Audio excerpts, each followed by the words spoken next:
മിശിഹായിൽ പ്രിയപ്പെട്ടവരെ, ബാബേൽ ഗോപുരം നിർമ്മിച്ചവരെക്കുറിച്ചാണ് നമ്മൾ ഇന്ന് ചിന്തിക്കുക.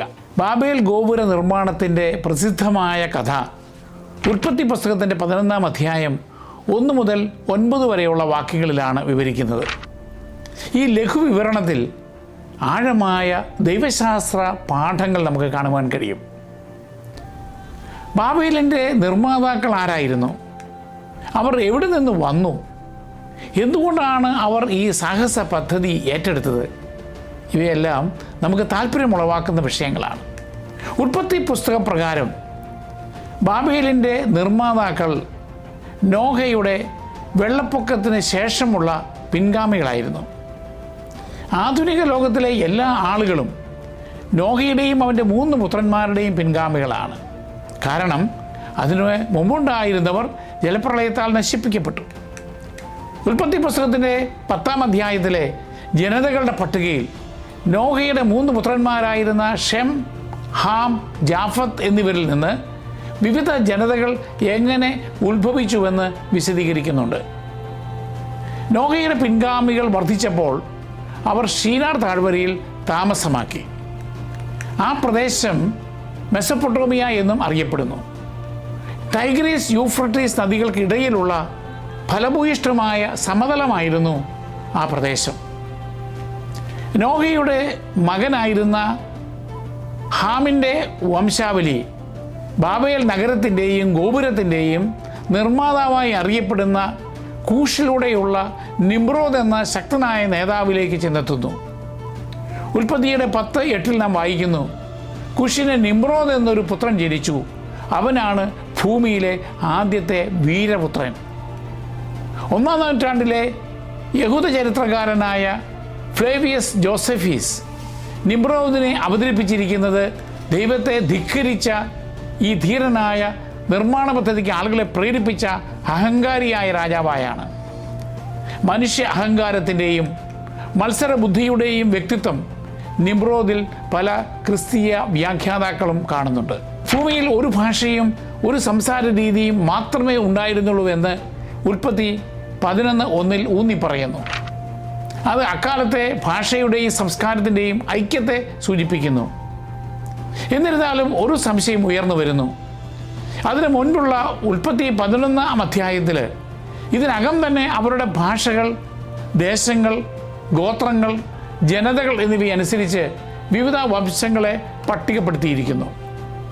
എന്നാൽ പിന്നീട് ഉൽപ്പത്തി 11-ൽ വ്യത്യസ്ത ജനതകളും ഭാഷകളും എങ്ങനെ ഉണ്ടായി എന്ന് വെളിപ്പെടുത്തുന്നുവെന്ന് വിശുദ്ധ അഗസ്തീനോസ് വിശദീകരിച്ചു.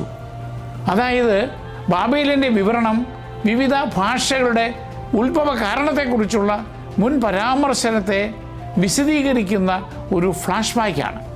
2-ാം വത്തിക്കാൻ കൗൺസിലിൻ്റെ നുവേസ്രായ് ഏത്താത്തെ എല്ലാ ജനതകളും ഒരു സമൂഹമാണെന്നും അവയ്ക്ക് പൊതുവായി ഒരു ഉത്ഭവമാണെന്നും സ്ഥിരീകരിക്കുന്നു.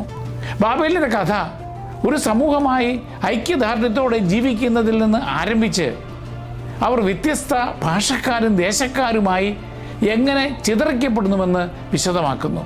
ബാബേലിൽ കുടിയേറിയ ഈ പൂർവികർ എന്തുകൊണ്ടാണ് ഒരു നഗരവും ഉയർന്ന സ്മാരകവും നിർമ്മിക്കുവാൻ പുറപ്പെട്ടത് എന്ന് ഇനി പരിശോധിക്കാം.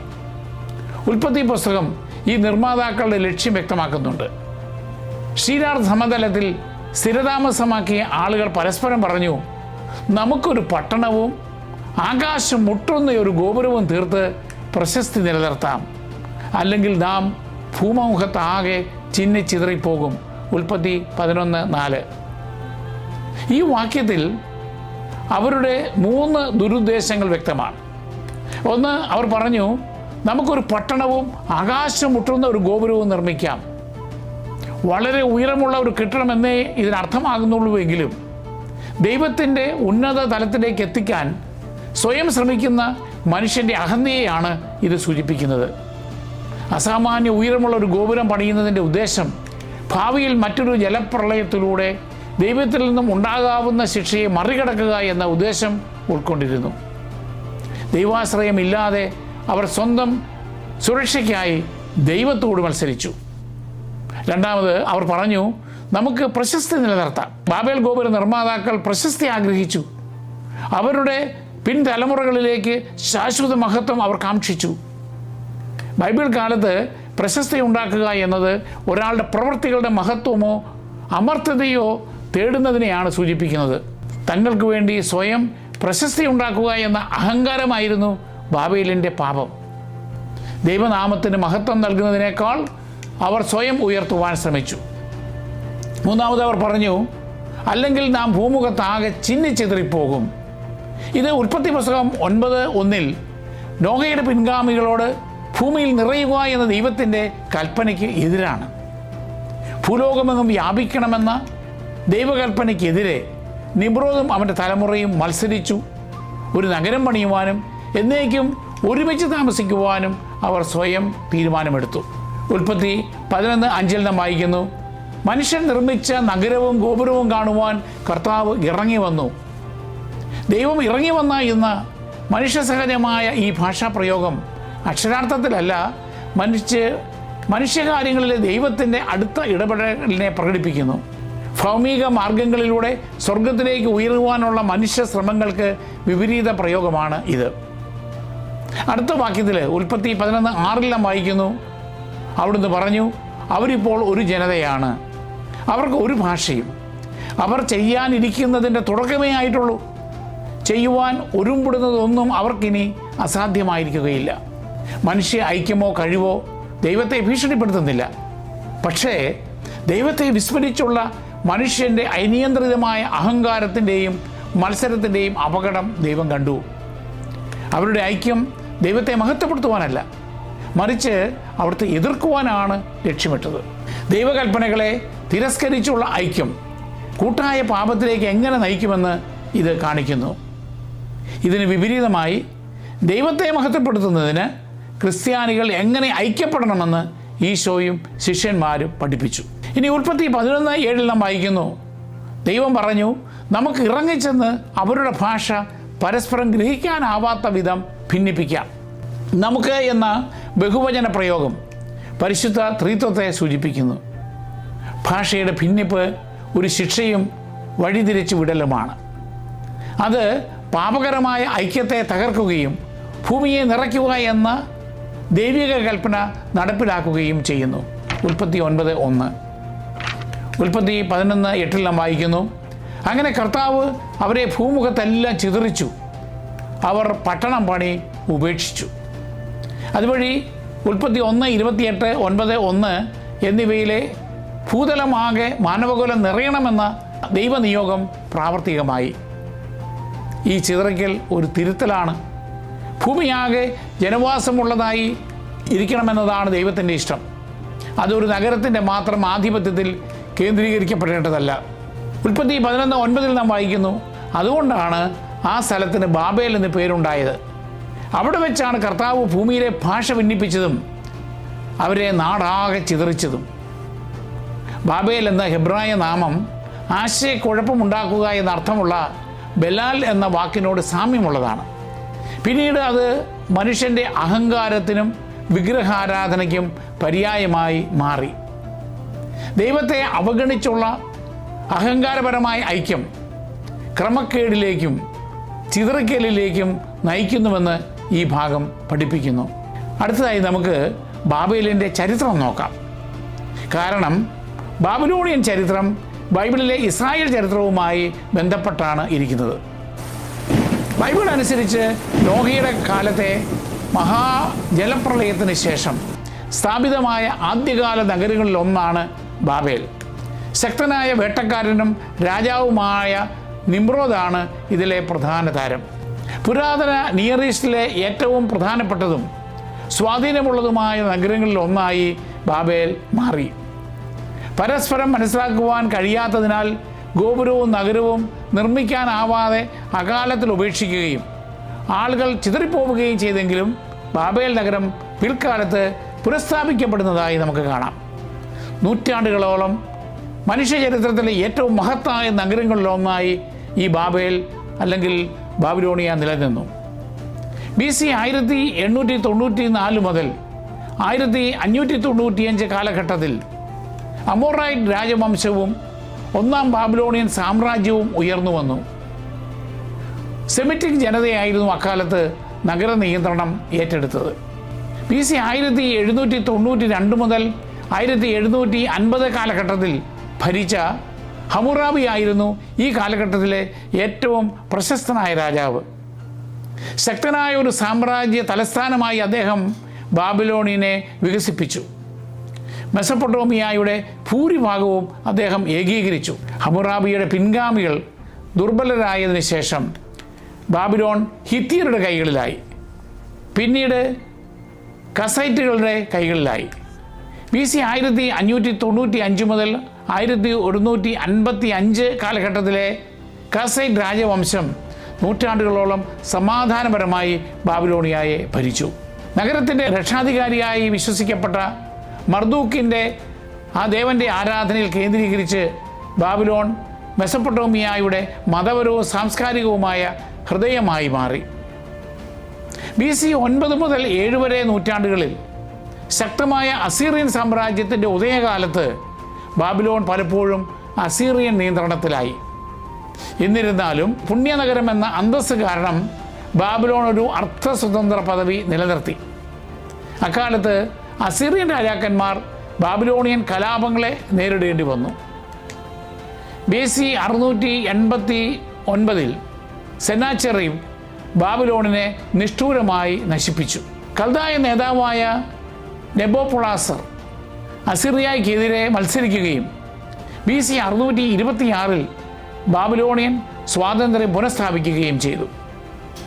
BC 605 മുതൽ 562 വരെ ഭരിച്ച അദ്ദേഹത്തിൻ്റെ മകൻ നെബൂഖദ്നേസർ രണ്ടാമൻ നവ ബാബിലോണിയൻ സാമ്രാജ്യത്തിലെ ഏറ്റവും മഹാനായ രാജാവായി.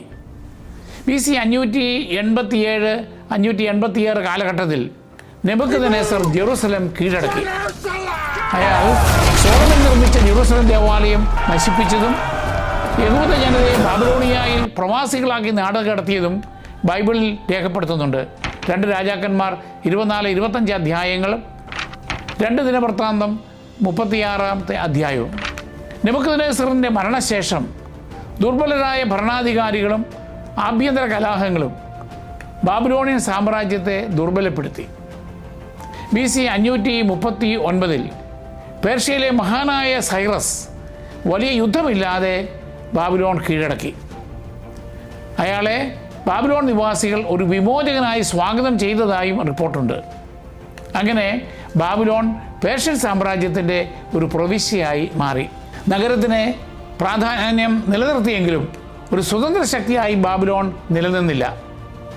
അക്കാലത്ത് യഹൂദർ ജെറുസലേമിൽ തിരിച്ചുപോയി ജെറുസലം ദേവാലയം പുനർനിർമ്മിച്ചു. BC 331 മഹാനായ അലക്സാണ്ടർ ചക്രവർത്തി ബാബിലോൺ പിടിച്ചടക്കുകയും അതിനെ ഒരു തലസ്ഥാനമാക്കുവാൻ പദ്ധതിയിടുകയും ചെയ്തു. പക്ഷേ BC 323 അദ്ദേഹം അവിടെ വെച്ച് മരിച്ചു. അടുത്തത് സെലൂസിഡ് സാമ്രാജ്യത്തിൻ്റെ കാലഘട്ടമായി. അക്കാലത്ത് ബാബിലോൺ ക്രമേണ ക്ഷയിച്ചു. സെലൂഷ്യ പോലുള്ള പുതിയ നഗരങ്ങളിലേക്ക് ബാബിലോൺ നിവാസികൾ കുടിയേറി. AD 2-ാം നൂറ്റാണ്ടോടെ ബാബിലോൺ മിക്കവാറും വിജനമായി. ബാബിലോണിൻ്റെ അവശിഷ്ടങ്ങൾ ഭൂതകാല മനുഷ്യമഹത്വത്തിൻ്റെയും അഭിമാനത്തിൻ്റെയും പ്രതീകമായി തുടർന്നു. ഇറാഖിലെ ആധുനിക ഹില്ലയ്ക്ക് സമീപം ബാബിലോണിൻ്റെ അവശിഷ്ടങ്ങൾ ഇപ്പോഴും നിലനിൽക്കുന്നു. അതിൻ്റെ പുരാതന മഹത്വത്തിനും പതനത്തിനും അത് നിശബ്ദ സാക്ഷിയാണ്. ദൈവത്തിനെതിരായ ആദ്യകാല കലാപത്തിൽ നിന്ന് തുടർച്ചയായ സാമ്രാജ്യങ്ങളുടെ കേന്ദ്രമായി മാറുന്ന നഗരത്തിൻ്റെ യാത്രയാണ് ബാബിലോൺ അഥവാ ബാബേലിൻ്റെ ചരിത്രത്തിൽ നാം കാണുക. അതിൻ്റെ ഉയർച്ച മനുഷ്യ നേട്ടത്തെ പ്രതിനിധീകരിക്കുന്നു. എന്നാൽ അതിൻ്റെ അധപ്പതനം ദൈവിക പരമാധികാരത്തെ അവഗണിക്കുന്ന ദുരഭിമാനകരമായ നാഗരികതയുടെ അനിവാര്യമായ തകർച്ചയെ വ്യക്തമാക്കുന്നു. ബൈബിളും കത്തോലിക്ക പാരമ്പര്യങ്ങളും അനുസരിച്ച് ദൈവഹിതവും അനുസരണയും കൂടാതെ ഒരു മനുഷ്യശക്തിക്കും അത് എത്ര മഹത്വമുള്ളതാണെങ്കിലും നിലനിൽക്കാൻ കഴിയില്ല എന്നതിൻ്റെ ശാശ്വത ഓർമ്മപ്പെടുത്തലായി ബാബിലോൺ നിലകൊള്ളുന്നു. ഇനി നമുക്ക് ബാബിലോണിയൻ സംസ്കാരങ്ങളും ഗവേഷണങ്ങളും വിലയിരുത്താം. ബാബിലോണിയക്കാരും സുമേറിയക്കാരും സിഗറാറ്റ്സ് എന്നറിയപ്പെടുന്ന കൂറ്റൻ പടിക്കെട്ടുകളോടുകൂടിയ ഗോപുരങ്ങൾ നിർമ്മിച്ചിരുന്നു. മനുഷ്യർ ഏകഭാഷക്കാരായിരുന്ന ആദ്യകാലത്തെക്കുറിച്ചുള്ള കഥകൾ അവർക്കുമുണ്ട്. മെസപ്പൊട്ടോമിയൻ നഗരങ്ങളിൽ വലിയ നിരകളുള്ള ക്ഷേത്ര ഗോപുരങ്ങളുടെ അവശിഷ്ടങ്ങൾ പുരാവസ്തു ശാസ്ത്രം കണ്ടെത്തിയിട്ടുണ്ട്. ഈ ഗോപുരങ്ങൾ ആകാശത്തേക്ക് എത്താൻ ഉദ്ദേശിച്ചിട്ടുള്ളവയായിരുന്നു.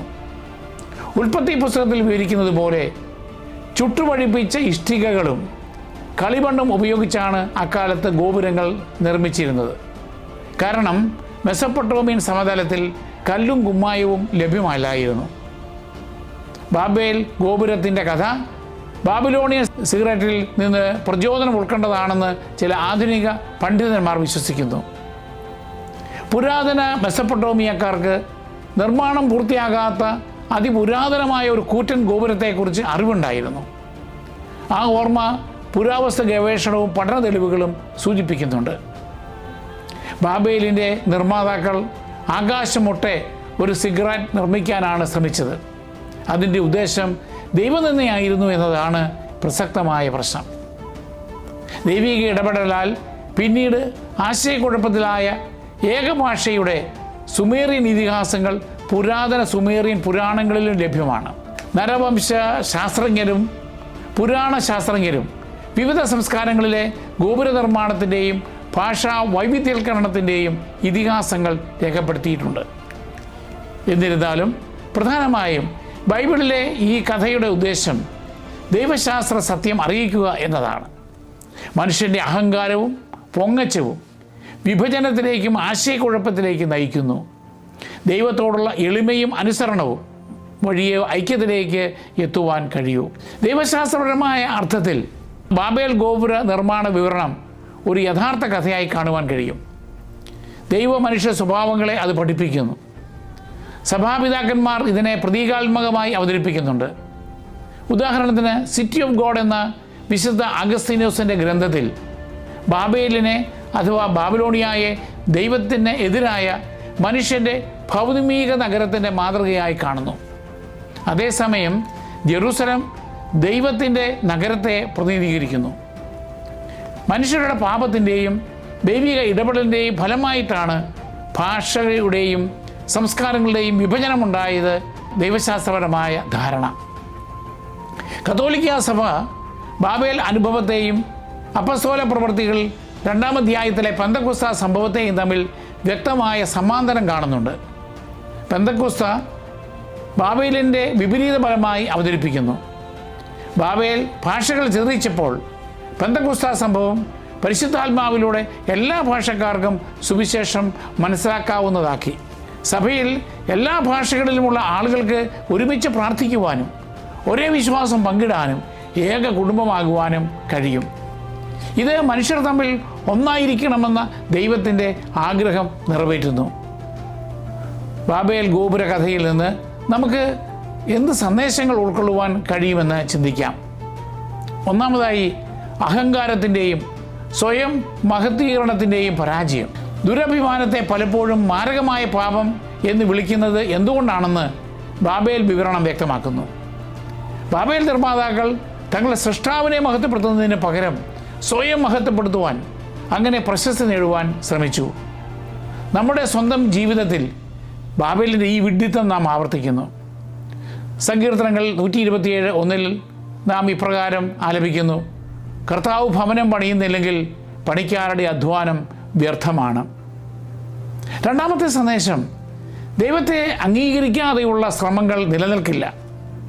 ദൈവസ്ഥാപിതമായ ഇസ്രായേലിലൂടെ പഴയ നിയമത്തിലും ഈശോ സ്ഥാപിച്ച സഭയാകുന്ന ഗോപുരം വഴിയുമാണ് നാം സ്വർഗത്തിൽ എത്തേണ്ടത്.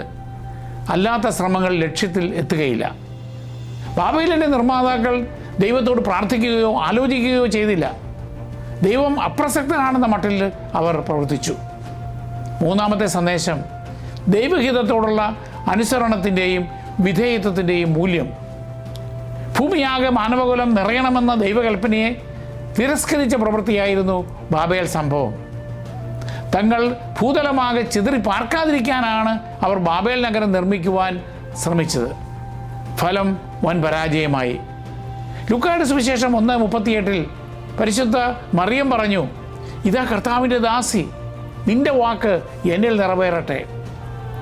ഇത് ബാബേൽ നിർമ്മാതാക്കളുടെ നമ്മുടെ ഇഷ്ടം പോലെ നമുക്ക് സംഭവിക്കട്ടെ എന്ന വാക്കുകൾക്ക് വിപരീതമായിരുന്നു.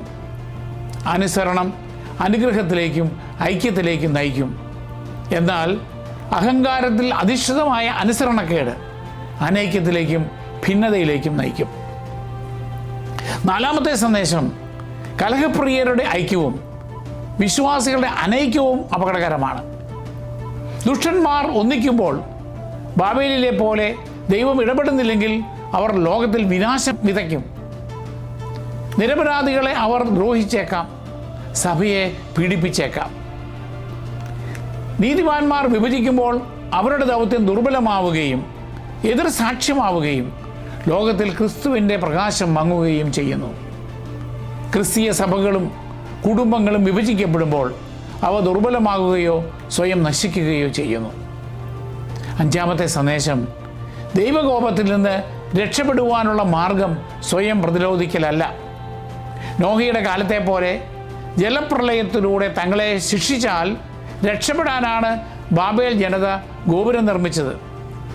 വീണ്ടും അപ്രകാരം ശിക്ഷിക്കില്ലെന്ന ദൈവിക വാഗ്ദാനത്തിൽ ബാബേൽ നിവാസികൾ വിശ്വസിച്ചില്ല. ദൈവശിക്ഷയിൽ നിന്ന് രക്ഷപ്പെടുവാനുള്ള മാർഗം ദിവ്യകൽപ്പനകൾ പാലിക്കലാണെന്ന് നാം തിരിച്ചറിയണം. അപ്പോൾ നാം ശാശ്വത സുരക്ഷിതത്വത്തിലാകും. ആറാമത്തെ സന്ദേശം, ബാബേലിൽ ഭാഷകളുടെ പെരുകലും തൽഫലമായി ഉണ്ടായ ആശയക്കുഴപ്പവും ഇന്ന് നമ്മുടെ സമൂഹങ്ങളിലും ജോലിസ്ഥലങ്ങളിലും ഇടവകകളിലും രാഷ്ട്രങ്ങളിലും നാം അനുഭവിക്കുന്ന ഭിന്നതകളുടെയും തെറ്റിദ്ധാരണകളുടെയും സംഘർഷങ്ങളുടെയും പ്രതീകമാണ്. ബാബേലിലെ ജനങ്ങൾ അഹങ്കാരവും അനുസരണക്കേടും കാരണം ചിതറിപ്പോയതുപോലെ നമ്മളും പലപ്പോഴും പ്രത്യയശാസ്ത്രത്തിൻ്റെയും അഭിപ്രായത്തിൻ്റെയും അഹങ്കാരത്തിൻ്റെയും വ്യത്യസ്ത ഭാഷകൾ സംസാരിക്കുന്നു. ഇത് ഏകോപനത്തിൻ്റെയും ഐക്യത്തിൻ്റെയും അഭാവത്തിലേക്ക് നയിക്കുന്നു. ഇപ്പോൾ നമ്മൾ കണ്ണാടിയിലൂടെ അവ്യക്തമായി കാണുന്നുവെന്ന് 1 കൊറിന്ത്യർ 13:12 പൗലോസ്ലീഹ നമ്മെ ഓർമ്മിപ്പിക്കുന്നു. അതായത് സത്യത്തെയും യാഥാർത്ഥ്യത്തെയും കുറിച്ചുള്ള പൂർണ്ണഗ്രാഹ്യം നമുക്ക് ഇതുവരെ ലഭിച്ചിട്ടില്ല. മത്തായി 7:1 ഈശോ അരുളി ചെയ്തു, വിധിക്കപ്പെടാതിരിക്കാൻ നിങ്ങളും വിധിക്കരുത്. ക്രിസ്തുവിൻ്റെ ശരീരത്തിലെ അംഗങ്ങളെന്ന നിലയിൽ നാം പരസ്പരം കുറ്റപ്പെടുത്താനല്ല, മറിച്ച് സ്നേഹത്തിൽ പരസ്പരം സഹിക്കുവാനും എഫീസ്യർ 4:2 സത്യത്തിലൂടെ എളിമയിലൂടെയും ഐക്യം തേടാനും നാം വിളിക്കപ്പെട്ടിരിക്കുന്നു. ഒരു പ്രാർത്ഥനയോടെ നമുക്ക് അവസാനിപ്പിക്കാം. കർത്താവായ ദൈവമേ, ബാബേൽ ഗോപുര നിർമ്മാതാക്കൾ അഹങ്കാരത്തിലൂടെയും ദൈവനിഷേധത്തിലൂടെയും അങ്ങയിൽ നിന്ന് വേർപിരിയുവാൻ ശ്രമിച്ചുവല്ലോ. അവർ അങ്ങയോട് മത്സരിച്ചു. ഞങ്ങൾ അതുപോലെ സ്വന്തം അഭിലാഷത്തിൻ്റെ ഗോപുരങ്ങൾ പണിയുകയും അങ്ങയുടെ ഇഷ്ടം മറക്കുകയും ചെയ്യുമ്പോൾ ഞങ്ങളോട് ക്ഷമിക്കണമേ. അങ്ങയുടെ വചനം പോലെ എന്നിൽ ഭവിക്കട്ടെ എന്ന് പറഞ്ഞ മറിയത്തെ പോലെ വിനയവും അനുസരണവുമുള്ളവരായി ഞങ്ങളെ മാറ്റണമേ. പരിശുദ്ധാത്മാവേ, ഭിന്നതയുള്ളിടത്ത് ഐക്യം കൊണ്ടുവരണമേ. ഞങ്ങളുടെ വിവിധ ഭാഷകൾ ദൈവത്തിലുള്ള ഏക വിശ്വാസം പ്രഖ്യാപിക്കട്ടെ. ഞങ്ങളുടെ സ്വന്തം നാമത്തെയല്ല, നിൻ്റെ നാമത്തെ മഹത്വപ്പെടുത്തുകയും നിൻ്റെ സ്നേഹത്തിലും സത്യത്തിലും ഞങ്ങളുടെ ജീവിതം കെട്ടിപ്പടുക്കുകയും ചെയ്യുവാൻ കൃപ ചെയ്യണമേ. ആമേൻ.